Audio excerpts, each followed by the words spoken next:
Guys, what's up? Today we're going to do a Mortal Kombat 1 tier list.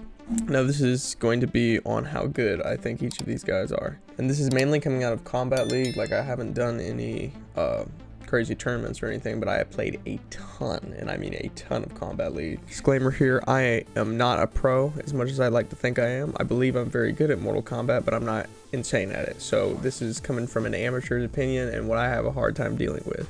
With that being said, let's do this. This is going to be based on with their selected cameo and not just their kits by themselves, because some characters, just their kits alone, they're really good, but others are horrible that are really good with cameos. So Liu Kang goes in B, and this is kind of what I was talking about with the cameos. If there was no cameos in this game, Liu Kang is like up here between S and A, because his base kit is so good and so strong, and his damage output is great. Like, if you had a cameo with Liu Kang except maybe Kung Lao, you're not gonna get that much more out of Liu Kang than you would even if he was just by himself.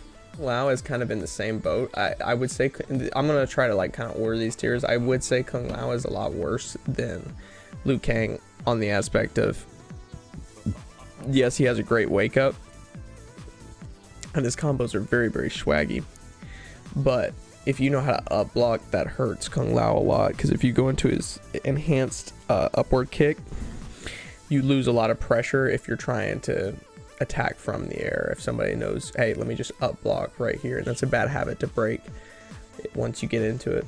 Kung Lao is cool. Kung Lao with Kung Lao cameo is way better than normal Kung Lao, I'll say that.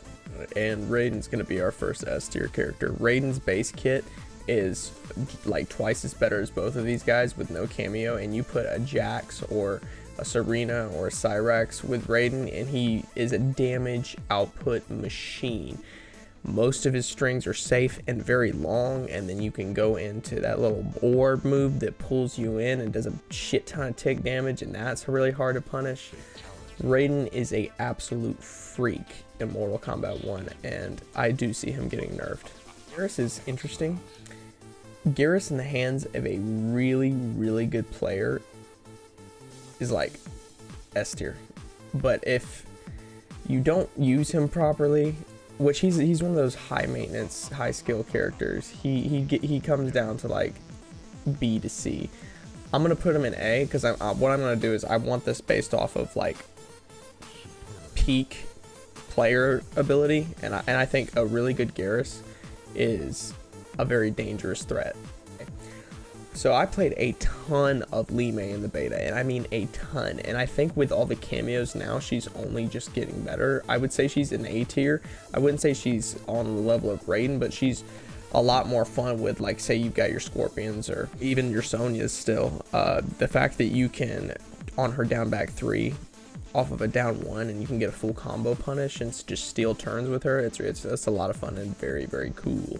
Katana is also in B. I don't have problems ever going against Katana. Like, when I see a Katana, I'm like, well, this is probably going to be a free win. She does have good, like, kind of footsie strings and all that, but with certain characters, you can kind of just blow that up, and she really doesn't get much. And outside of her zoning, she is a really strong zoner, but there's just zoners that do it better in Mortal Kombat 1. So Katana, I hope she gets buffed. I think she deserves to get buffed. She's a very cool looking character, one of the coolest looking in terms of gameplay. But yeah, she's awesome. I hope she gets buffed. And Melina is the opposite, dude. Melina is fucking S tier, and it's like insane. Melina's like a boss character, dude. She's like so cheap. She has this always gets me too. She has this fast 1-2-1. And it's an overhead. The second hit's an overhead, and it's so fucking fast. And it always gets me because I obviously mainly crouch block. But then on top of it, to fuck you up even more, she's got another string that looks similar, and the second hit's a low. So she's like a 50-50 machine with some of the highest damage output in this game. If you pair her with Scorpion, she does so much damage. Now, this is the only one I'm not sure about, because I don't face a lot of Tanya's, and I haven't. She's one of the. I think she's the only character left that I haven't played at all. Just I don't have any interest in the character. I would say B to A tier, just because she looks like she has a lot of chip block strings, and I'm sure you could balance that out with a really good cameo. I'm gonna put her in B, but she very well could be way better than I'm giving her credit for. I just don't see a lot of Tanya, so, and I don't play her, so my knowledge there is kind of like wacky. Scorpion in Mortal Kombat 1 is a very honest man. You know, he's fun. He's one of the guys I play the most. Him, Liu Kang, and Natara are probably my most played. He's a very honest man, and you know what? I respect him for it. But in terms, he's not a 50-50 character. He is like a straightforward. I mean, he's perfect for new players, so that's a plus, obviously. But on the aspect of trying to mix up really good players or just trying to open them up in general, Scorpion has to work much harder than others. I'd say even much harder than all of these guys. I'm going to put him in B for now, but he's at the dead bottom of B. I like Scorpion, don't get me wrong. I enjoy him a lot, and I love pairing him with himself and doing crazy damage. But for now, we'll put him in B. Or Sub-Zero. Sub-Zero got nerfed so hard, man. They did a little, I think he did need to be tweaked a little bit. I think he needed to be nerfed a bit, but not where they nerfed him. Like, his damage was fine. It's just how fast his ice clone was. I didn't like that. And I thought you should be able to like bait that ice clone out, but I mean shit, now with all the armored wake ups you can anyway. But what they did to his damage is unforgivable. He can spin 3 bars and get like 35%, dude. It is unbelievable what they did to my boy Sub-Zero, but it's okay. Hopefully, I'm sure he'll get buffed soon. Reptile is a fun, cool character, and I think he's dead smack in the middle of B. I think he's a lot of fun to play. I think his combos look very cool, but in terms of his tools, I mean, you got a little bit of mix-ups here and there, but he's a very like kind of like I'm gonna catch you on a whiff. His back four is amazing though. Okay, so this is gonna be probably somebody's gonna be like, well, this guy's lost all credibility. Smoke is not S or A. If you can react and block his stuff, he is a very unsafe but high damage output character.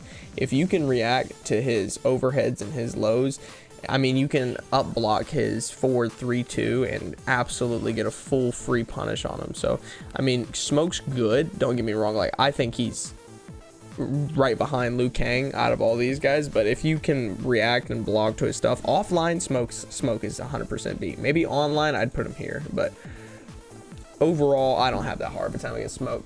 That might be different to some people, but I don't have a problem with him. Rain is a C tier character to me. I don't think he's that good, and I mean, I've faced up against about 6 Rains and I've pummeled them all, and it hasn't even been close. So it could, and I don't play Rain, so I mean, I actually did learn a combo or two, but it just seemed like very finicky. So Rain feels weird. But I tell you one thing though, his strings are very confusing to look at. The water effects, I always have a hard time telling if it's the overhead or the low coming out. It's very trippy. Johnny Cage is 100% an S tier character. I mean, that character will open you the fuck up, and he will not give you your turn back. He will fucking poke, and he'll, oh god, the amount of Johnnies that I've seen are insane. And it's so weird because I don't know why, but I just do not want to play him at all. Like, no part of me sits down and thinks, man, I'd love to play some Johnny Cage. I couldn't do one Johnny Cage combo just because I don't know his stuff. But he's very irritating to play. There's a lot of good Johnnies out there. I'll say this, I probably get my ass whooped by Johnny Cage and Melina more than I do anybody else in this game. Alright, we got your boy Kenshi, and he is also an S tier character if you know how to play him. It's like Sonic Fox would make all these guys look S tier, but specifically he's like crazy. Like, once Kenshi gets going, there's no stopping him, and he will fuck your shit up. He gets that puppet out, I'm as good as fucked every time. There's been times I've had full health and I've gotten punished once, and that fucking puppet's come out, and I've been absolutely screwed. That's what's happened. I don't know how to stop it. Baraka is in the same boat of being as good. I don't think he's better than Melina. Come on over here. Come on over here. No, you flipped me off. Come on, coward. No. Come on. You're not an intellectual. You're a fake and a fraud. Still, Baraka is absolutely insane. Yeah, I tell you, the first person that's going to get nerfed on here, and that's going to be either Baraka or Cyrax. He's going to get nerfed into the ground very soon. And Havoc is an A tier character. Havoc is weird, but when you go up against a good Havoc, they're a very good Havoc, and they will fuck your shit up. So, I mean, not really much to say about Havoc. He's so different than everybody else on this roster, but different in kind of an effective way. Ashra is fuck, man. Okay, so I'm gonna put her in A because if you start to understand how to play her matchup a little bit better and learn how to play her yourself, it won't be that bad of a time.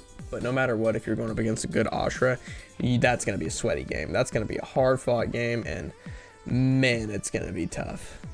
I'll say this, Ashra is probably the most skill check character in Mortal Kombat 1 in my opinion. If you don't know what you're doing, then they're gonna fucking throw that plus zone down forward 1. You are going to get fucked up over and over again. And if her forward 2 or back 2 or whatever that little lunge move was a mid, oh man, bro. And you can't up block her forward 3-2. Like what the fuck, dude? Or is it forward 4-2? Well, it's the knee into the overhead. You should be able to up block that, man. Sindel. Where am I gonna put Sindel? Sindel has a really good kit. I think Sindel is A tier as well. Her zoning is insane, and that little levitate move she does, even if you up block it, I mean, doesn't matter, man. Like you have to be very, very fast with her, and her fucking strings are weird, but weird in a way that will fuck your shit up. General Shao, unfortunately, I think he's with Sub-Zero. I mean, I see some combos and stuff, and he can get high output damage, but name something that he does that other people in the roster can't do. I mean, it's a sad time. Shang Tsung, man, a good Shang Tsung is really hard to deal with. Like somebody that can work his zoning well. He's the best zoner in the game. I mean, I'm going between here and here. I just want you to know that he's the best zoner in the game, far and away. And he's such a cool looking character. I'm gonna put him here because on the aspect of not only that, his combos, if you can pull his long ass combos off, that takes like how much time off the clock? I mean, the round's gonna be over by that point, even if you try and make catch up. If a Shang Tsung has good defense, oh man, you're fucked. And now we come to Natara, my main, my character I play the most. I think I've had 800 matches with her already. She needs help. She's on the same tier as Rain on the aspect of she could be here. I'm gonna be completely honest with you. I'm putting her here because I'm probably wrong. I'm gonna be honest with you. She probably belongs here, but I just found a new cameo matchup with her with Motaro, and that makes her a lot better. You can combo off of her wake up armored attack, so and it does a lot more damage too. So that's one plus. But everything else, man, she's got no zone protection. Her fucking blood ritual move sucks. The best thing about her, and the reason I main her, is her air movement, man. It just feels so good. It's like slide canceling in Call of Duty. Once you take that out, it feels so sluggish. But the fact that Natara can just move all over the screen whenever you want her to, that's so much fun.